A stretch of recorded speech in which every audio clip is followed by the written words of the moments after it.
Alors donc, qu'est-ce que je suis en train de faire? Je suis en train de coudre des graines, des gousses, d'acacia, pour les assembler, en fait, faire un panneau, de gousses d'acacia. Donc je suis en train de coudre autour de la gousse pour pouvoir ensuite après, faire, tout un tour en vannerie spiralée autour, avec du fil de lin, de la ficelle de lin et l'idée, c'est en fait de créer un panneau qui rende, comment dire? Compte, du bonheur que j'ai eu de ramasser les gousses d'acacia. En fait, voilà, il y a un petit personnage en moi qui est le créateur et qui, quand il voit quelque chose dans la nature, il se met à sauter de joie et donc je ramasse, je collecte et ensuite je vois ce que je peux faire avec. Alors ça peut devenir un panneau, ça peut devenir, un vase, ça peut devenir, une sculpture, enfin un vrai volume dans l'espace, quoi. Mais l'idée, c'est de faire, de communiquer à travers, ma vannerie, et mes assemblages d'objets récupérés dans la nature, de communiquer ma joie, en fait, d'être en présence de toutes ces petites choses abandonnées, naturelles, qui sont toujours vivantes, parce qu'elles ont été vivantes là, elles n'ont plus l'air d'être vivantes, mais elles le sont toujours, en fait. Et en fait, elle dégage toujours la vie qui était dedans et la beauté de la nature et en fait, j'y rajoute ma part d'humaine. En fait, en gros, c'est ça. J'arrive à créer, avec des objets naturels, créer quelque chose d'humain et en synergie avec, les choses naturelles, en fait, les Avec la objets. nature. Ouais, voilà. Tout ce que la nature crée, de toute façon, est parfait, hein. C'est notre maître. Enfin, je pense qu'on n'arrivera jamais à créer quelque chose d'aussi parfait et d'aussi équilibré, à tout point de vue, hein, les matières, les formes, les couleurs. Tout est parfait en fait, tu peux rien dire, même une gousse qui a l'air, déchiquetée, abandonnée, elle est chargée de quelque chose, quoi. Il suffit en fait, la seule limite qu'on puisse y mettre, c'est la limite de notre sensibilité. Voilà, une gousse, déchirée, on peut la laisser pour compte parce qu'on a l'impression que, bah, voilà, elle a vécu sa vie et qu'elle ne vaut plus rien. En réalité, si tu as l'œil, interpellé par les formes, les couleurs, mais aussi ce qu'elle a été, quoi. Elle est quand même chargée de graines. Une gousse, c'est l'organe de vie de l'arbre, qu'en fait. Elle est chargée de graines, et ces graines-là, il suffit que je le fasse tremper, ma gousse, et je verrai mes petites graines qui vont germer. Mm. Donc du coup, tout est archi-vivant. Et de les mettre ensemble, ça fait qu'il y a une démultiplication en fait, de cette force de vie.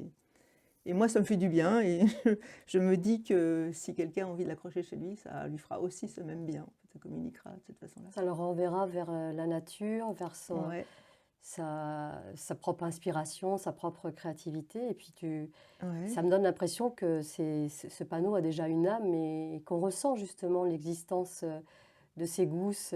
Voilà, on les ressent et on voit qu'elles font partie intégrante de la nature et c'est-à-dire de nous aussi, quoi. Ouais, Donc c'est super, hein, Nadine. ouais, je suis contente de moi. On le Mais comprend. depuis que je suis petite, de toute façon, je ramasse des trucs et des machins que je mets dans mes poches, que j'étale dans des boîtes, que je regarde après. Donc il y a forcément quelque chose de magique déjà à la base dans tout ce qui a été vivant dans la nature. Déjà, ça a une autonomie, ça. Et comme ça m'interpelle, moi, ça m'a toujours... enfin, tout ce que j'ai fait depuis que je suis petite dans la création, les collages et voilà, toutes les bidouilles, c'était à la base avec quelque chose que j'avais ramassé et qui m'avait suscité quelque chose, quoi. Donc je me dis que ça a une logique, en fait, que la beauté de base, pour moi, c'est logique d'utiliser quelque chose de très beau pour arriver à faire, pas encore mieux, mais avec ma force d'humaine, quoi, en fait. Voilà. Et ça suscite quoi justement en toi? Chaque petit objet que tu Ah, ramasses c'est une bonne question. qui est végétal, euh, qu'est-ce qui fait que tu vas t'attirer plus par exemple, ces gousses ou une branche ou vers un petit morceau de bois ou vers un coquillage ou vers... quel est l'élan là qui se met en marche quand Mm. c'est comme ça? C'est une bonne question parce qu'en fait, c'est pas les plus beaux coquillages qui m'attirent vraiment, c'est plutôt ceux qui ont la tache mise de travers D'accord. qui interpellent ou bien qui sont cassés. Enfin, j'aime bien tout ce qui est un petit peu dégradé, n'est pas un bon mot, mais un petit peu abîmé par la vie, on va dire. Tout ce qui a gagné en force de présence parce que il y a eu un impact dessus, la vie qu'il a menée, en quelque sorte, c'est inscrite dessus. Tu vois, par exemple, au Louvre, il y a une pièce qui m'a fait rêver pendant longtemps, puis j'ai souvent fait travailler mes gamins là-dessus. En fait, c'est un hippopotame en céramique, un petit hippopotame en céramique bleu. du bleu qu'on appelle bleu égyptien, un beau bleu de ciel. Et dessus, il y a des papyrus de pin, des papyrus, des herbes aquatiques. Et en fait, cet objet-là, il est caractéristique de la bête qui a vécu des choses, qui est passée dans certains types de végétaux, et sur son corps, c'est empreint en fait toutes les misères de sa vie, en fait toutes les tribulations sont inscrites sur son corps. Et je pense que quand je trouve quelque chose, il y a une histoire aussi d'inscrite dans chacun de ces objets-là. Non seulement c'est issu de la vie, c'est quelque chose d'intrinsèquement vivant et parlant, mais en plus il a pu vivre des choses qui se sont inscrites sur sa peau, sur son épiderme, sur sa chair. Et ça me touche parce qu'il y a une histoire en plus quoi, d'être vivant qui a été molesté ou qui a vécu sa vie normale. Enfin, une graine, par exemple, qui a commencé à germer, puis qui s'est trouvée dans une mauvaise posture et qui a séché sur place. Bah, je trouve ça magnifique parce que c'est unique, quoi. C'est un être vivant qui a vécu quelque chose, une aventure qui s'est arrêtée. Et ça s'est arrêté, dommage pour lui, mais c'est très beau aussi émotionnellement, quoi. Moi, ça me touche en tout cas. Tu leur redonnes vie, quoi. D'une certaine façon, je redonne de la dignité à quelque chose qui a perdu la sienne. D'une certaine façon, voilà. Peut-être que je me soigne aussi d'une certaine façon, de cette façon-là, quoi, aussi, parce que voilà.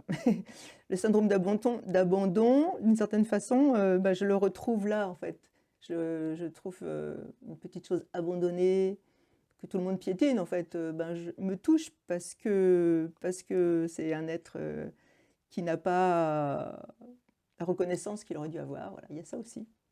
Il y a ça aussi, ouais. Et depuis combien de temps, en fait, Nadine, tu entreprends justement ces œuvres d'art Alors, voilà, comme je disais tout à l'heure, depuis que je suis petite, je ramasse des trucs et des machins et j'en fais des choses, enfin je les colle, je les couds. Mais là, depuis que j'ai trouvé cette technique de la vannerie spiralée, je suis encore plus motivée pour ramasser en plus grande quantité et assembler des gousses, des feuilles, des graines. Parce que cette technique de la vannerie spiralée me permet, d'une manière naturelle, en utilisant les plantes, de faire la jonction entre les différentes plantes, justement. Et c'est d'autant plus troublant, la vannerie spiralée. Enfin, après, je vous expliquerai comment je suis arrivée à la vannerie spiralée, parce que c'est aussi, ça cause aussi, mais quand on coud ensemble des plantes, enfin ce que faisaient nos anciens avec les éclisses de ronces, les éclisses de ronces, enfin, les longues bandes d'écorce de ronces et qui cousaient ensemble de la molinie ou de la paille, en fait ils assemblaient des boudins de plantes pour pouvoir faire un contenant, c'est-à-dire quelque chose qui doit être solide ou suffisamment épais pour pouvoir gonfler le pain ou maintenir une bonbonne à l'intérieur. Donc ça devait être épais et résistant, quoi. Solide. Ouais, solide.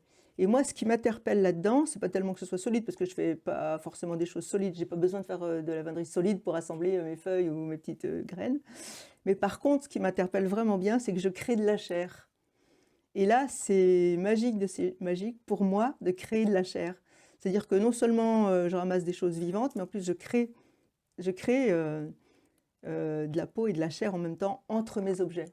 Tu vois ce que je veux dire? Oui, ouais, je vois bien ce que tu veux dire. On le voit d'ailleurs, hein.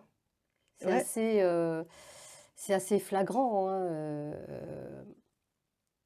c'est assez flagrant, hein. Si les personnes aussi pouvaient voir, on est en train peut-être, on pourrait aussi leur faire voir si tu veux, se rapprocher peut-être de la caméra On pourrait faire un aussi. gros plan après, peut-être. Je peux me rapprocher de la caméra? Oui, tu peux te rapprocher de la caméra. J'en prends deux, puis je montre en fait. Il n'y a pas de C'est-à-dire souci. que là, Voilà, comme voilà les créations de Nadine. Et puis, bah, écoutez, bienvenue hein, sur la chaîne YouTube Éco-Planète Être. Bienvenue avec nous cet après-midi. C'est l'interview de Nadine hein, qui nous a ouvert ses portes à Bazouges-la-Pérouse. Et voilà, nous allons voir ensemble comment elle chemine dans cet art. Hein. Nadine, tu es plasticienne en lien avec le végétal. Ouais. Mais avant d'être plasticienne en lien avec le végétal, est-ce que tu as une autre profession ou c'est peut-être un événement ou une situation qui a créé cette envie de faire de l'art avec le végétal? Ou c'est le végétal qui est venu à toi pour faire de l'art avec lui? Ça fait beaucoup de questions dans une seule. En fait, dans une autre vie, j'étais prof d'art plastique, hein. J'ai été prof d'art plastique pendant très longtemps. Donc, j'ai fait des études d'art plastique, enfin, j'ai fait la fac, j'ai fait les beaux-arts, enfin, ça a toujours été ma vie, si tu veux. Mm. Et quand j'étais petite, c'est pareil, je ramassais des trucs et des machins, je les collais, je les peignais, enfin, si tu veux, ça a été un mouvement naturel chez moi, en fait, voilà, de créer. Et même en tant que prof d'art plastique, enfin, quand je rentrais chez moi, j'ai fait ça sans arrêt, en fait, non-stop, toute ma vie, j'ai créé. Parce que c'est une espèce de second souffle, hein, chez moi. Et quand je me suis trouvée en retraite, je me suis donnée à plein là-dedans, quoi. Et même avant d'arriver en retraite, j'avais découvert ce type de vannerie de manière assez, enfin, sans savoir que je faisais de la vannerie. En fait, mon compagnon avait coupé un buisson d'if et j'avais ramassé les petites branches et je les ai arrondies dans ma main et je trouvais ça beau, en fait, de les arrondir comme ça et de les serrer les unes contre les autres. Et donc, je les ai cousues, quoi, pour voir. Et j'ai continué ce mouvement-là jusqu'à ce que ce que j'ai appelé un bouclier ensuite, voilà, prenne à peu près 1 mètre de diamètre, quoi. D'accord. Et donc ça a pris de longues semaines, parce que c'était juste le soir en rentrant du boulot. Et en fait, je me suis rendu compte, quand je revenais sur mon travail, que j'avais la sensation d'être en présence de quelqu'un. Il y avait avec moi, chaque fois que je retrouvais mon if et mon œuvre avec livre, il y avait une présence très austère, en fait, qui était là. Et je me sentais surveillée, encadrée, enfin voilà, il y avait quelqu'un, c'est sûr. Et ça, je me suis pas rendu compte de ça tout de suite, quoi, hein. C'est arrivé à ma conscience au bout de quelques semaines et je me suis interrogée, de savoir, si ça avait un rapport avec la plante, quoi. Mhm. Et si on se pose la question, en fait, l'if, c'est un arbre toxique, même mortel dans toutes ses parties, hein. Si on consomme, les feuilles, les écorces, c'est toxique, c'est mortel même. Alors que la pulpe, elle est comestible pour que les oiseaux puissent consommer la pulpe et ensuite, balancer les graines dans la nature, quoi. La nature est bien faite. Ouais, mais par contre, on prélève de l'arbre le taxol, taxus, hein, l'if c'est le taxus, et la substance qui est à l'intérieur c'est le taxol. Et le taxol c'est la chimio, en fait, la picouse pour guérir du cancer, enfin pour guérir du cancer, pour tuer toutes les cellules dont on veut se débarrasser, en fait. Donc je me disais que ça correspondait assez bien à ce que je ressentais, c'est-à-dire que l'if, soit il te laisse passer parce que c'est juste, soit il te tue, quoi. Et c'était vraiment la qualité de présence que je ressentais là. D'accord. Et c'était très fort, en fait, ouais. Ouais, ça devait être assez pesant, non? J'ai toujours pensé, moi, que les ifs, c'était des gardiens, puisqu'ils sont toujours situés pas loin des églises. Ouais, c'est ce qu'on dit, ouais. Mais Ouais, ouais. peut-être que je me trompe. Ben, l'if et le et le buis, on met ça en général à l'entrée des cimetières. Ça a sûrement cette fonction de gardien, un peu comme le dieu qui pèse les âmes, si tu veux, tu vois, il te soupèse et il te laisse passer, entrer dans un univers dans lequel tu es bien ou dans un univers dans lequel tu n'es pas très bien. C'est sûrement un gardien, ouais. Après, c'est une espèce de logique naturelle, quoi, en fait. C'est pas un individu, c'est un peu. Enfin, moi, je pense une partie de notre âme qui fait ça, en fait, qui nous envoie là où on est habilité à être. Bon, après, c'est une discussion. Mais... Quels sont les autres Donc, matériaux avec lesquels tu travailles? et ben, pour continuer cette histoire-là, donc après, j'ai essayé avec Pardon, d'autres arbres. Non, mais excuse-moi. ça correspond à ta question, tout à fait. J'ai essayé avec d'autres plantes, la même chose, pour voir si j'avais ce ressenti, quoi. Et donc, j'ai essayé avec le bouleau, j'ai essayé avec les plantes de marécage, les joncs. Et alors, c'était complètement différent, c'était autre chose. Donc, du coup, je me suis dit que véritablement, là, il y avait le déva de la plante qui était là présent.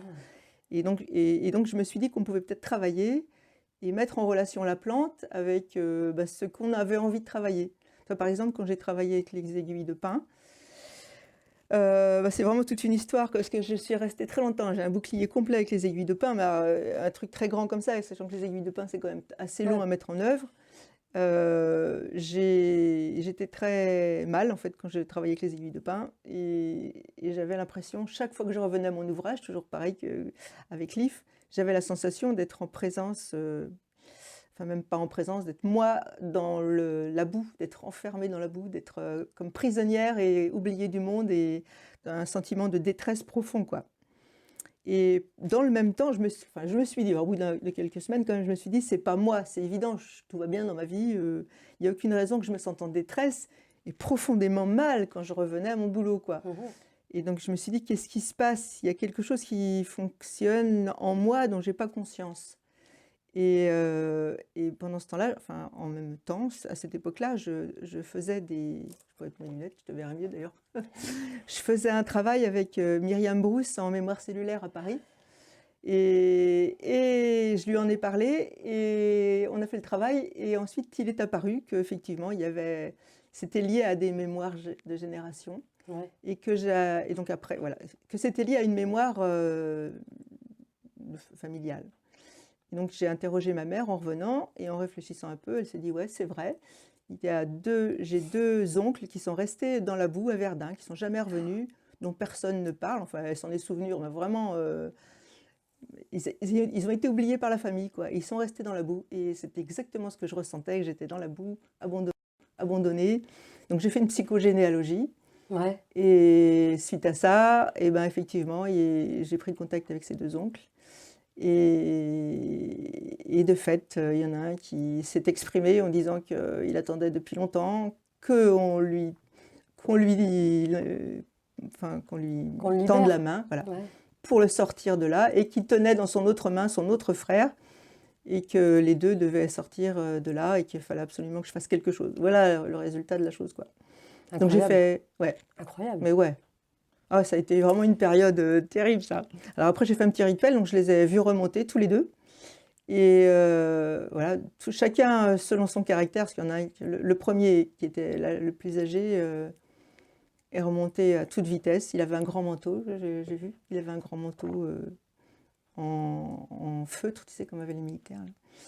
Ouais. Il est remonté à toute vitesse en étant très en colère et voilà, il est reparti comme ça. Et l'autre est remonté plus doucement et s'est arrêté un petit peu devant moi pour me remercier. Et il était plus féminin, si tu veux, Ouais. vibratoirement. Plus sensible, peut-être. Ouais, c'est ça. Et donc il est remonté comme ça doucement. Et donc là, j'ai compris qu'en fait, avec les aiguilles de pain, on pouvait vraisemblablement toucher des mémoires, quoi. Après, il faut la présence de quelqu'un pour être dirigé, pour savoir de quoi il s'agit. Mais quand tu penses un petit peu à ce que c'est que le pin, enfin tous les arbres à aiguilles, en fait, ils sont là avant les arbres à feuilles caduques. Ils étaient là à la mémoire du monde, en même temps que les grandes fougères, que les grandes prêles. Ouais, ils sont lointains, quoi. Ils sont vieux, Ouais, quoi. c'est ça. Dans notre mémoire, c'est une mémoire très ancienne, en fait. Et tu as noté ça sur quelque chose? Et est-ce que tu as ressenti avec d'autres plantes, justement, ça? Est-ce que c'est qu'une histoire de plantes ou est-ce que c'est une histoire de plantes et de lieux? Écoute, je sais pas, parce Ouais. que de plantes et de lieux, moi, ce que je te dis là, c'est avant que je m'installe ici, les 2 ans que j'ai passé chez mon compagnon, j'ai vécu tout ça là-bas. Mais en fait, comme ça me touche, moi, je Mhm. pense que c'est en fait que quand tu pratiques la vannerie spiralée, tu es vraiment en contact avec la plante, tu vois. Tu la travailles comme ça. C'est pas Mhm. la vannerie d'osier aussi, tu me diras. Mais la vannerie spiralée, on coud la plante, enfin le faisceau de plante, en étant vraiment en corps à corps avec. Donc forcément, ça irrigue. En plus, elle est humide, donc tout l'âme de la plante te pénètre, ça te passe dans le sang tout de suite. Mhm. Donc il y a vraiment une communication qui se fait comme ça, de corps à corps, en fait, de chair à chair. Donc je trouve ça un petit peu logique qu'en fait, le message, en fait, ce qui correspond au déva de la plante, à sa sphère d'impact sur nous, en fait, ça rentre directement en nous. On se bien traité Oui, par les fleurs en fleurs de bac, toi, en l'homéopathie, spagérie, voilà, etc., tu etc. traites les plantes de manière à en extraire la substantifique moelle pour agir sur différents corps et sur différentes zones du corps, en fait. Et Donc c'est logique, en fait, je trouve. comme nous, elles ont des cellules, donc comme nous, elles ont des mémoires. Donc Voilà, ouais, si toi, tu les touches ouais. en permanence, c'est sûr que les mémoires ancestrales de ces plantes, même peut-être certains messages vont t'arriver, quoi. Ouais, probablement. Puis surtout, elles ont enfin, comment dire, une aire de conscience. En fait, chaque plante, il prend le thym, le romarin, l'origan, enfin toutes les plantes qu'on dit aromatiques et qui sont des plantes aussi curatives. Elles ont leur sphère d'influence, elles ont leur sphère de conscience. Nous, on a notre sphère de conscience et les 2 interagissent. toute façon, tout est lié dans le monde, on est aussi lié au monde végétal. Donc c'est normal que les plantes aient un impact sur nous. Oui, puis c'est important. C'est tout à fait logique. Du coup, leur sphère de conscience nous impacte, même si on ne s'en rend pas compte, si tu veux, même si ça ne monte pas à la conscience. Forcément, on est impacté quand même. Quand tu rentres dans un bois de sapin, tu as envie de respirer. Il y a quelque chose qui te prend et même si tu n'en es pas consciente, ça te revivifie, ça te redonne envie de vivre. La présence des arbres, c'est quelque chose, quoi. Et quand on respire une plante, on est tout de suite impacté par... C'est que quand j'étais ado, que j'étais pas bien, j'allais très souvent me réfugier, mes parents louaient une maison au sud de Rennes, là, et j'allais souvent me réfugier dans les menthes. Et les menthes, il y avait un petit ruisseau là dans les champs, et en fait la menthe Pouliot, j'ai su plus tard que c'était une menthe sacrée, à l'époque au Moyen-Âge, quoi. Et en fait, cette menthe-là, vraiment, à nouveau, je la hume de temps en temps quand je retombe dessus. Et je me dis, mais qu'est-ce que ça me fait vraiment profondément?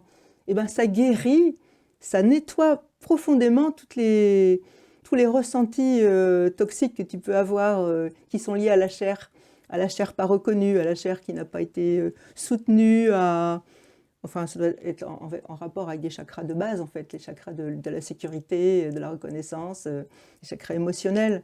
Et ça te nettoie, en fait. La menthe Pouliot, c'est fabuleux. Et c'est vrai pour toutes les plantes. Quand tu respires un iris, ça te donne un ressenti et ça touche quelque chose en toi, en fait. Moi, je ne suis pas assez sensible pour te dire exactement... Enfin, pour me dire, je cherche à savoir, mais pour me dire, ça touche plutôt cet endroit-là ou cet endroit-là de moi. Mais je sens que ça touche des endroits différents, tu vois. Au niveau de mon corps subtil, il y a quelque chose qui bouge Tu le ressens, à quoi. chaque parfum différent.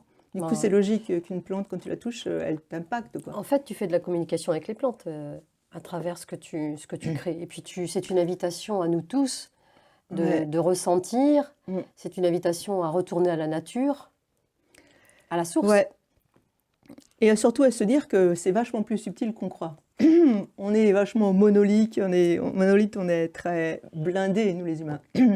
Mais quand on deviendra plus sensible, c'est clair que on aura une discussion d'âme à âme ou de corps éthérique à corps éthérique avec avec tous les autres vivants des autres règnes, en fait. Bon, on soigne bien avec les pierres, alors que tout le monde considère que les pierres sont mortes, mais si elles étaient mortes, elles ne soigneraient pas. Ben, c'est sûr. Et encore plus avec les plantes qui sont quand même reconnues comme des êtres vivants et qui croissent, qui respirent, et qui bougent. Donc forcément, il y a en elles un pouvoir que si on se laisse pénétrer, ce pouvoir-là, il est immense, quoi. Et tu vois, juste rien que de la toucher ou de la respirer, ça a un impact.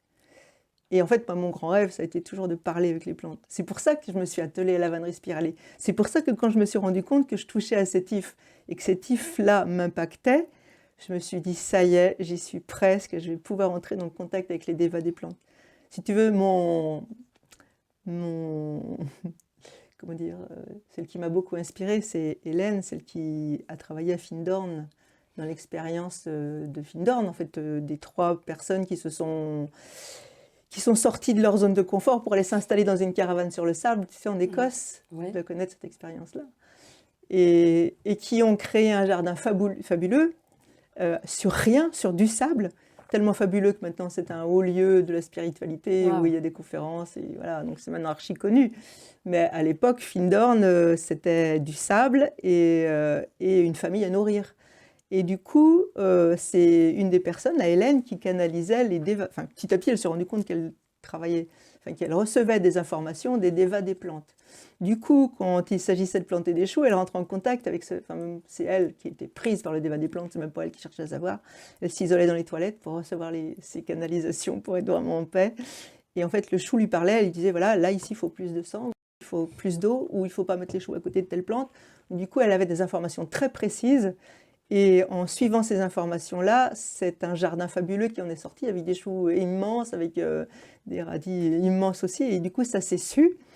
Et petit à petit, c'est devenu un lieu d'enseignement sur la nature, sur les jardins. C'est devenu un jardin du monde. On leur envoyait des graines, des plants de partout dans le monde. Et ça poussait, ça donnait Ouais. un petit paradis sur Terre. Ouais, quoi. c'est ça. Alors qu'à la base, il y avait du sable, rien d'autre. Donc c'était absolument, enfin, ce qui a stupéfié le monde au départ, c'est que c'était absolument impossible d'obtenir des plantes bien plus grosses et plus en santé que la moyenne sur un sol avec un substrat aussi pauvre, quoi. Oh, c'est incroyable. Et ouais, et donc c'est cette communication avec les plantes qui m'a longtemps fait rêver, qui me fait toujours rêver, mais j'ai essayé de enfin, j'ai arrêté de courir après ça parce que je sais que ça viendra, mais peut-être pas sous cette forme-là, c'est clair. Et que c'est fait partie de mon but d'incarnation en fait, que C'est ta mission de vie, finalement. ouais, de retrouver ce dialogue-là et de faire en sorte que, en fait, si tu veux, ouvrir le chemin à l'idée que tout est vivant en fait. Et alors, est-ce que tu transmets ton savoir à des personnes à travers des ateliers? Alors, ben oui, j'ai toute une série d'ateliers. Tu es sur mon site. Mon site est dédié en fait aux ateliers. Alors, ton site, c'est Le vent dans l'herbe. Le vent dans l'herbe. Le vent dans Excellent. l'herbe, voilà, ouais. Et donc sur le site, on peut retrouver différents types d'ateliers, mais de plus en plus, en fait, je reçois des personnes qui sont en recherche, en fait, qui font des recherches et qui ont besoin d'un soutien lié à la vannerie, en fait, à la nécessité de créer des objets, de créer des contenants et qui sont...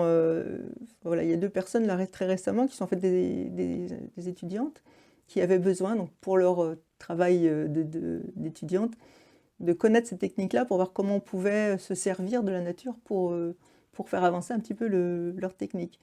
En fait, moi, de manière très basique, j'enseigne la vannerie spiralée et ensuite les personnes en font ce qu'elles ont envie d'en faire. Si tu veux, Oui, voilà. leur propre inspiration se Ouais, met en c'est route. ça. Alors, Ouais. c'est quel public? Enfin, c'est des enfants? Alors, il y a de tout. Alors, non, des enfants, j'ai travaillé avec les enfants pendant 35 ans, et sauf leur respect, je les ai beaucoup aimés, mais c'est fini là. C'est-à-dire que là, j'aspire à avoir des personnes qui ont déjà une bonne motricité fine, Oui. une envie de créer vraiment, et qui sont enfin, autonomes, quoi. Oui. Disons qu'avec les enfants, il faut renfiler les aiguilles. Voilà. Et tu as des Ils sont ateliers gentils. de prévus pour 2021 ou Alors, ça se met en sans cours place d'idée, ou- doucement. En fait, ce qui se met en place, là, surtout, ce sont des ateliers ici chez moi, donc un maximum 4 personnes. D'accord. Donc, c'est très convivial. Il y en a eu un le week-end dernier, c'est vraiment génial. Plus ça va et plus je reçois des personnes jeunes, en fait. Au début, c'était plutôt Enfin, pendant très longtemps, j'ai fait des stages à la Maison de la Rance à Dinan, Oui. avec Hélène Bourdon, qui était animatrice à la Maison de la Rance. Et donc, c'était souvent des personnes en retraite ou des personnes qui avaient envie de s'initier comme ça pour la joie, quoi. Et de plus en plus, c'est des personnes qui ont envie d'en faire un chemin professionnel, de plus en plus. Et elles sont de plus en plus jeunes, ces personnes-là. Ce week-end, il y avait deux jeunes femmes, ouais, dont une diplômée en permaculture, enfin, qui sont vraiment très, très branchées sur comment créer ce nouveau monde qui est en train enfin, voilà, ce monde qui est en train de se délabrer, comment le reconstruire d'une manière intelligente. Elles ressentent et elles sont sensibles, ouais. donc ça c'est... Et elles savent qu'on ne peut faire ça qu'en appui avec la nature. Et donc elles sont demandeuses de connaître toutes les techniques qu'on peut utiliser pour se servir des différentes plantes qui sont à notre disposition, quoi. Et là, c'est super intéressant, mais pour moi, c'est fabuleusement riche aussi, quoi. Parce qu'en fait, moi, je montre ma technique, et ensuite, les personnes partent dans toutes les directions qui leur correspondent. Alors, c'est très créatif, ou c'est plutôt lié aux ustensiles de la maison, ou c'est plutôt lié on représente, voilà, parce que j'ai fait toute une série sur les insectes. Ce week-end-là, il y avait une personne qui était très intéressée par ce monde-là, et qui a voulu créer des insectes, donc je l'ai aidé dans ce processus. Il y en a une autre qui était très intéressée par plutôt les ustensiles de maison, génial. Comment renouveler en fait l'âme de ce dont on se sert au quotidien. Ouais. Donc voilà, c'était super chouette aussi. Puis une autre qui était plus dans la création, qui a créé des bijoux. Donc en fait, c'est une technique de base hyper simple, quoi, parce qu'elle est vieille comme l'humanité en fait. Mais tu la remets au goût du jour, c'est ça qui est intéressant. C'est ça. En fait, ouais, ce qui m'intéresse, c'est de savoir comment maintenant on peut en faire une technique de création, quoi. Alors, où peut-on trouver tes créations et où est-ce qu'on peut te rencontrer? Où est-ce qu'on peut te voir? Est-ce que tu fais des marchés éventuels et...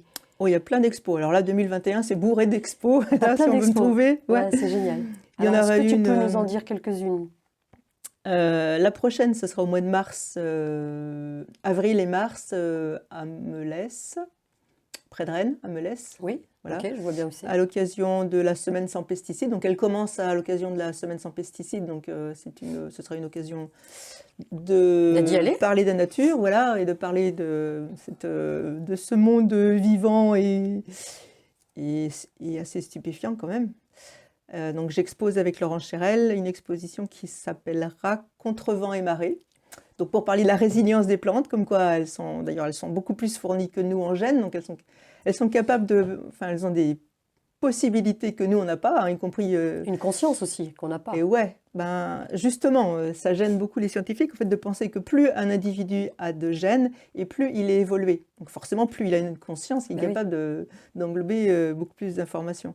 Et quand tu sais, par exemple, j'ai vu derrière chez moi là, le plantain, quand tu coupes des tiges de plantain, tu vois le grand plantain Oui, je qui vois a bien ce que les c'est. tiges longues là, le plantain lancéolé, voilà. Tu coupes une tête de plantain, tu reviens 15 jours après, au bout de la tige, enfin la tige qui normalement fait ses petites fleurs, et puis ensuite la tige de Ouais, graines, à la place des graines en germe, enfin, qui étaient là ouais. en maturation, quoi, tu as une autre plante avec à nouveau sa rosette et qui est en train de faire à nouveau sa...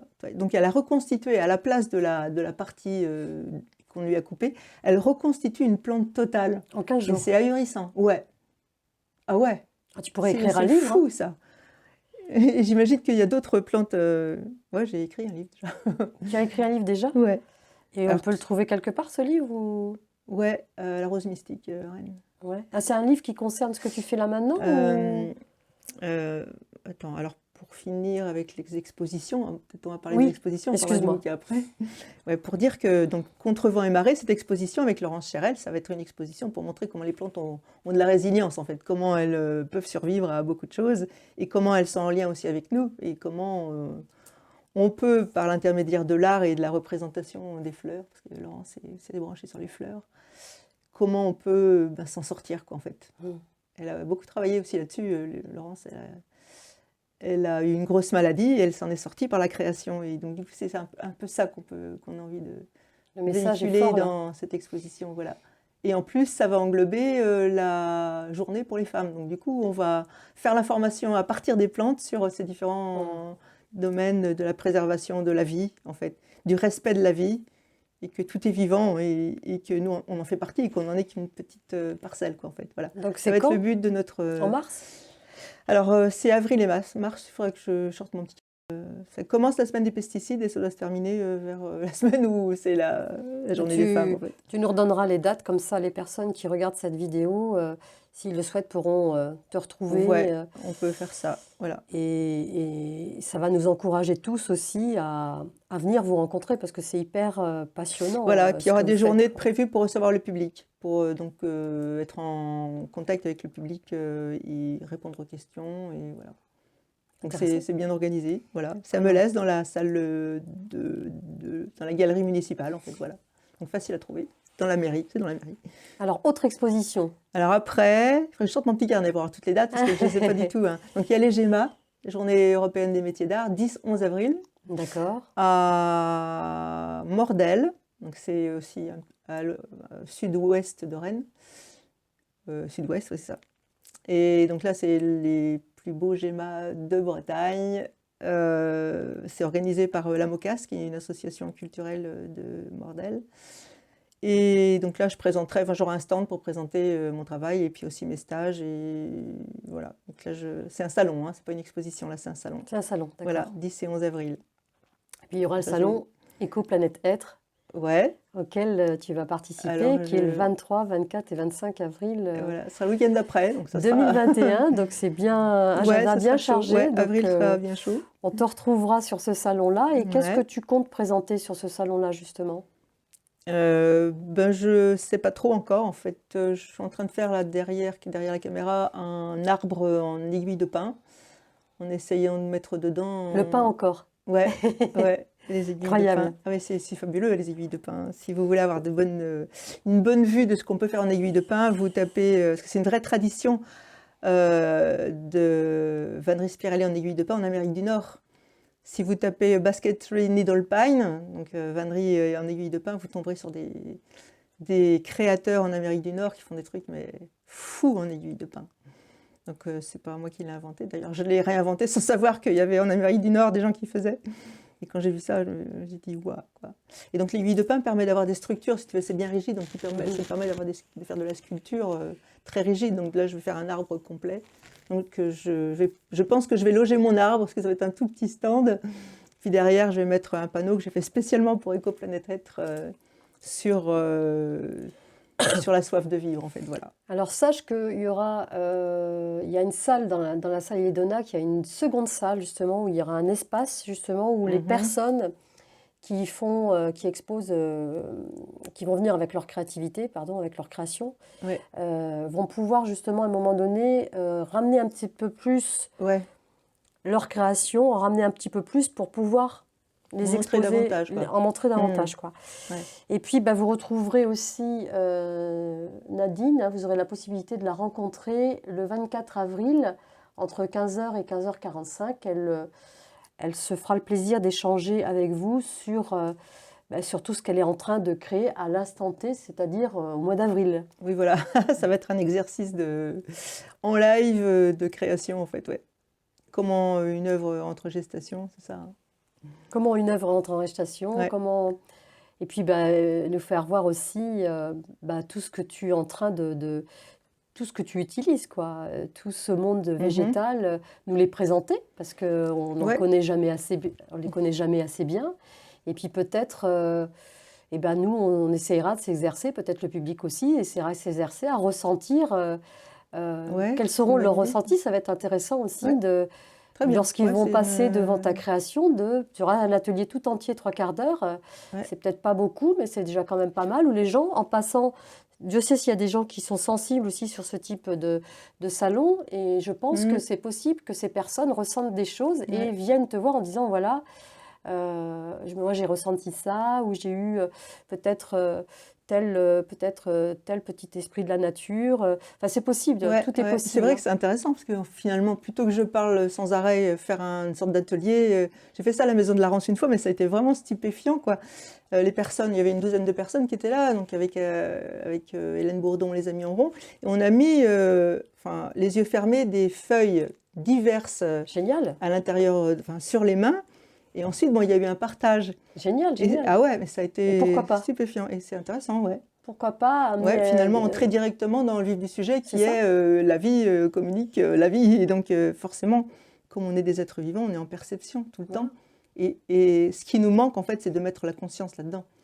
Oui, Parce que et la puis, perception, on l'a, mais elle n'arrive pas à la conscience parce qu'on ne fait pas l'effort d'eux, en fait. ou rappeler à nos mémoires, parce qu'on a tous des mémoires passées où on a été confronté avec la nature dans nos vies. Donc à un moment donné, Mm. peut-être qu'avec certaines personnes, ils vont avoir la mémoire peut-être comme toi du pain, ou peut-être d'un autre végétal que tu auras, Ouais, avec lequel tu auras fait tes créations, par exemple. ouais. Pourquoi Je pas? pense qu'il n'y a pas de limite entre le végétal et nous, hein. On est végétaux d'une certaine manière. Oui, On a tout ça.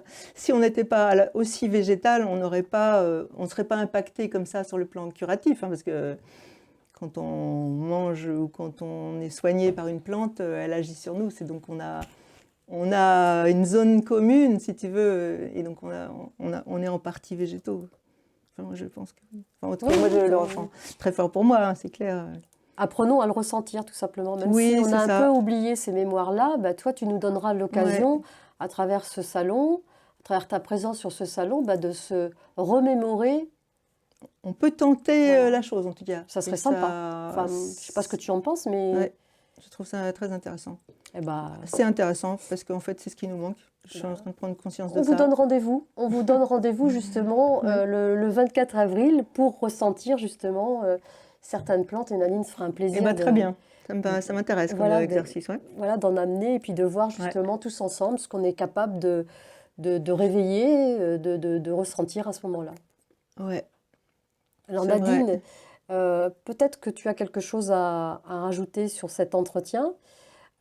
Sinon, bah, écoute, peut-être nous pourrions clôturer cet entretien peut-être par une phrase positive ou une citation, ou je sais pas, ou peut-être par quelque chose que toi qui te tient à cœur Ah, tu me prends peut-être. au dépourvu là. Ou un message peut-être Mais par rapport on aux peut peut-être, végétaux. pardon, on peut peut-être aussi rappeler le bouquin, parce que en fait, Ouais, dans le bouquin que j'ai écrit là il y a 3 ans maintenant, qui s'appelle Plaidoyer pour d'accord. la grande herbe, il y a en fait mon credo, si tu veux, en début de bouquin, il y a comment moi je me sens par rapport à la nature et surtout aux végétaux et en quoi c'est un monde tellement énorme et dont on fait partie que ce serait dommage de passer à côté, quoi. Et je m'appuie sur mon expérience artistique. Si tu veux. Moi, je sors jamais de l'idée que je suis juste en captation et que j'ai pas de loi à rajouter sur celle des scientifiques ou des botanistes ou des gens qui connaissent vraiment bien la nature, mais juste de dire qu'il y a une sensibilité à développer par rapport à ça et qu'on est tellement en fait dedans que ça serait dommage de passer à côté de quelque chose qui est nous aussi, quoi. Voilà. Et c'est une expérience que j'ai faite. En fait, le livre est entre parties, c'est mon credo qui ont été écrits indépendamment. Deux expériences qui ont eu lieu sur la vieille rivière, qui est un espace très ancien aussi, enfin très ancien. Il y avait un lieu mégalithique qui est hyper magique, ce lieu-là à côté de la maison de la Rance, qui s'appelle la vieille rivière, à Dinan, sur le port de Je ne Dinan. connais pas. Et Ah, c'est sur un le port de lieu. Dinan, oui, ça je Ouais, connais. Ouais. si tu vas à la maison de la Rance, tu marches, tu peux plus aller plus loin que la maison de la Rance, qui est en bordure, sur le port de Oui. Dinan, en fait, de l'autre côté, de là où sont les boutiques et les restos. Et tu marches un tout petit peu et tu trouves un site qui a été abandonné en fait depuis Napoléon, parce que Napoléon a coupé le rocher pour que la Rance aille en droite ligne vers la mer, pour faciliter la navigation, alors qu'il y avait un méandre très serré qui gênait les navires, si tu veux, voilà, et donc Napoléon a décidé de chunter. Et en fait, il y a un petit espace qu'on appelle la vieille rivière maintenant, et qui est bordé par un marais, qui est l'ancien tracé de la Rance. Au milieu, tu as une prairie, il y a une forêt, au milieu de cette forêt, il y a le piton rocheux. Si tu veux, donc tu as plein d'espaces là qui sont vraiment magiques et dans lesquels j'ai travaillé pendant la première fois en 2014 une année. Donc j'ai arpenté ce lieu-là et j'ai pris plein de notes justement poétiques et des photos en lien avec mon ressenti et j'ai fait une exposition aussi Ça devait être de génial. 7 boucliers là, voilà, qui s'appelait La vieille rivière, une médecine de l'attente parce que c'est un lieu qui me paraissait endormi et en attente d'être réveillé. Et la deuxième fois, donc j'y suis restée encore un an et là c'était demandé par la communauté de communes qui l'a acheté et qui voulait l'ouvrir au public. Et donc là j'ai à nouveau écrit. Et... Donc c'est ces deux aventures-là qui sont racontées dans le bouquin. Voilà.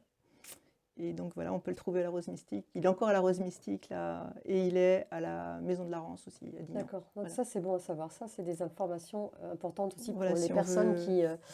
voilà, qui vont avoir la possibilité de voir cette vidéo. Donc, Nadine, merci infiniment Eh ben merci à de toi. m'avoir accueillie ici pour ce bel entretien. Je pense que déjà les personnes ont appris déjà pas mal de choses à travers cet entretien. Ouais. On te donne rendez-vous, on se donne rendez-vous justement nous au salon Éco Planète Être. Oui, Et puis, avec eh ben, plaisir. écoute, je remettrai les dates de tes expositions, là, Mhm. des expositions Parce auxquelles tu qu'après il y en a d'autres, participes. hein. On s'est arrêté à Écoplanète Être, mais après il y en a d'autres. Après, il y en a d'autres. Alors, est-ce que peut-être tu Ouais. peux terminer en nous disant justement quelles sont-elles, par exemple? Est-ce qu'il y en Alors, a au au mois de niveau, mai, ouais. juin? Au niveau des dates, toi, je sais pas trop. Mais en fait, il y en a plein. Il y aura un week-end au Jardin des Plantes dans le château de Pomorio à Tréveneuc. Oh, c'est dans les Côtes d'Armor, ça, non? Ouais, c'est ça, c'est dans les Côtes d'Armor. Donc, je serai dans la chapelle avec Daniel Laurent Orlic pour une exposition qui s'appellera Végétal ex voto. Sachant que quand on écrit végétal ex voto, tu as le X et le V, ça fait 15, et que le 15 correspond au diable dans le tarot de Dans Marseille, le tarot de Marseille, et ouais. que le diable, c'est un autre visage du divin, et qu'il est là pour nous fouetter le sang, pour nous obliger à faire des choix. Donc j'ai fait toute une série d'œuvres qui parlent de ça, en fait, voilà, des D'accord. vases essentiellement. Et ensuite, donc il y aura tout le mois de juillet, fin juillet et août, en Côte d'Armor aussi. Alors j'exposerai dans une serre. Alors pardon, j'ai oublié le nom du lieu, mais voilà, je serai en Côte d'Armor dans une serre. On le redonnera, de toute façon, ne Bah t'inquiète écoute, pas. je te dirai, mais On redonnera je, toutes ces je sais informations plus. précieuses, hein. Euh, Au mois de novembre, il y a autre chose. Je sais plus, ça va continuer. Alors vraisemblablement à Saint-Briac, peut-être aussi au mois d'août. C'est en train d'être calé avec Karine Lauzet, qui est une fabuleuse vanière d'osier. Voilà, quelqu'un de très lumineux. Et puis après, moi, je ne saurais plus te dire, mais il y a encore des projets pour l'automne. Bon, Ouais, bah, ça sera voilà. l'occasion justement que tu nous redonnes ton actualité Ouais. dans les mois prochains. En Ok. attendant, merci infiniment. Merci à toi. C'est très gentil d'être venu jusque dans mon antre pour voir des petites choses abandonnées. Et puis, nous allons terminer cette vidéo. Vous retrouverez de toute façon à la fin de cette vidéo les coordonnées de Nadine Dupeux. Et moi, je vais me faire un plaisir, juste après cet entretien, de filmer un petit peu de la création de Nadine, parce que tout n'est pas là. Voilà, donc merci beaucoup. Et puis, bah, écoutez, à bientôt. Au revoir. À bientôt.